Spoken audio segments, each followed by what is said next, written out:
Due to the shittily enforced embargoes and tariffs placed upon the Principality of Xi'an, our doors will be assuaged by a lack of specific merchandise for some time now. However, thanks to my special connection over at MIP, I've managed to keep my weeaboo flotillas stacked up nicely. Join me as we go on a very unique Buyee trip that took us down some interesting twists and turns. First of all, you could stand not sounding like a washed-up cokehead for Don't once. listen to him. He's just hating because I was the star of G-Cucks.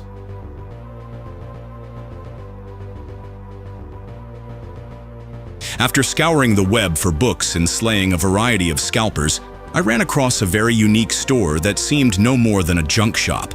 However, upon further research, it turned out to be the personal auction page of the manga artist and former software developer Yuji Iwaki. As Iwaki put it, he'd simply been giving up some older items that he wanted to get back into circulation. Considering that all of these books were the price of a McDaniel's cheeseburger, I had Tokwan here import them. Mr. Iwaki was kind enough to include a comment card and mail order catalog for his business, which is actually the eponymous LL Palace, also known as Palace Soft, depending on who you ask. While the business closed in 2007 and shifted towards robotics, manufacturing, and testing, Iwaki still runs his doujinshi software business, although at a smaller scale. While Palace Soft was founded in 1985 during the height of doujinshi software for the MSX, Iwaki had gotten his start prior by publishing manga and selling PC 98 software at Comiket. One of his more well-known personal imprints, known as Comic Knot, features his very unique art style and painting techniques. Yeah, she kinda looks like Time Gal a bit when you look at it. Uniquely enough, Iwaki is still running his business out of the same building that the original Palace Soft was founded in, all the way in Osaka. It's a real time capsule, but so are the contents of this particular import. The second sheet given to us by Iwaki still lists software and games for the MSX2, which still retains a niche fan base till this very day. Everything from Sailor Moon to Mega Man doujinshi titles are listed and are still available by mail order. Some are even listed over at the Generation MSX database in the Netherlands. A lot of these games are spicy, so we can't share them because we'll get demonetized. Well, Commander, this channel isn't monetized at all. If you'd like to help Char pay me to import these sorts of things, you can always support him by visiting the donation link in the video description. Now, onto the package itself. None of these particular books had been opened since the Middle Ages.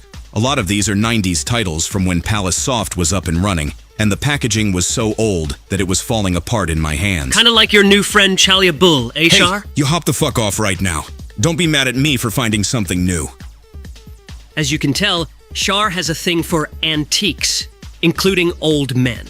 A lot of these will be uploaded over at Mad Angler Press, so be sure to visit the Internet Archive link in the description for past titles. Yeah, whatever, bitch. One of the titles we got was the December 28th issue of Manga Bravo by Ryosuke Kido, featuring a ton of doujinshi artists such as Kogon, Straponcho Hamada, and Tomokichi Morellino. I really liked the gold foiling on the cover, but I'm not gonna lie and say that this book was in the best shape either. This particular book is primarily a Getter Robo parody with tons of great art that actually has some connections to the MSX subculture at the time. There's gotta be about 20 ads or so for games in development, and while this book is from 1992, it seems that some of the work inside responds to the release of the first Super Robot Wars in 1991. In fact, some older issues from 1987 were available for backorder back then.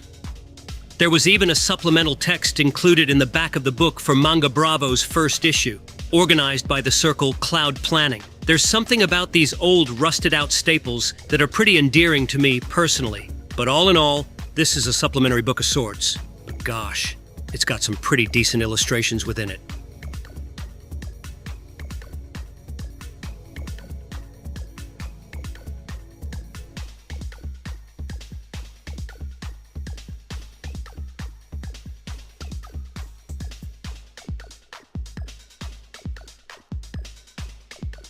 The next book in this set is Lu Hulong by the circle Takoyaki Cream Croquette.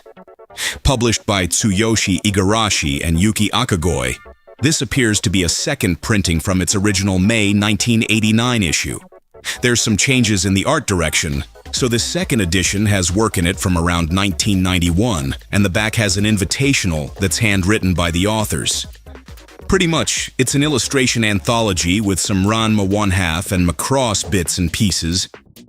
Char also managed to secure this incredibly rare Darkstalkers doujin titled Aria, illustrated primarily by Setsuko Yoneyama, who's famous for her manga record of Lodos War, Deedlit's Tale and Absorb ability. Given the timeline in which it was published, this one showed up at Kami Ket 47. There's some unique work in this one, but it's pretty short too. There was also Vexbox Side B11 by the Circle Slave.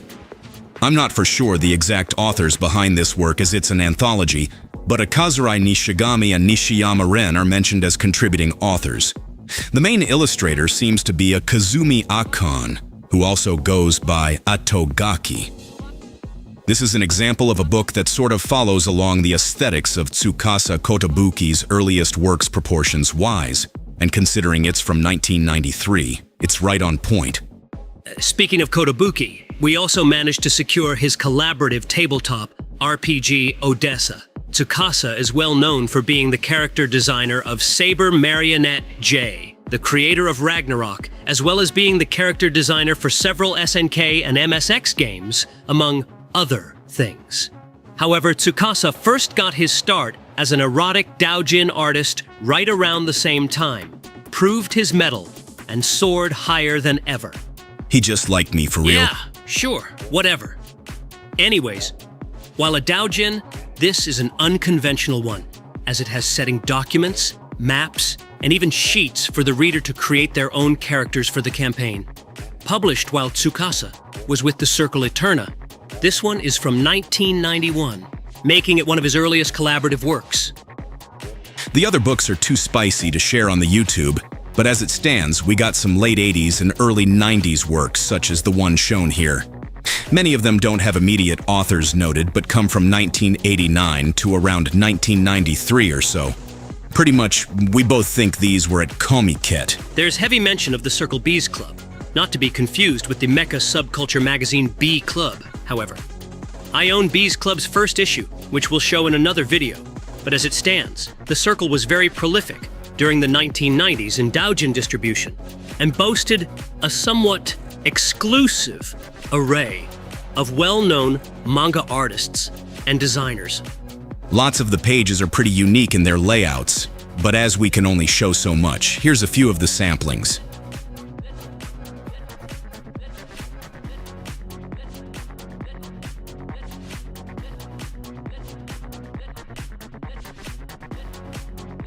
Last but not least, there was also 3 manga anthology books by Malian, which are about young women with supernatural powers and abilities. I'll probably give these to Lola since she likes mermaids and shit. Thanks for watching. Be sure to like, share, and subscribe if you like this sort of content. We're in for some interesting days ahead with importing, but I'm glad my Unk here was able to help me.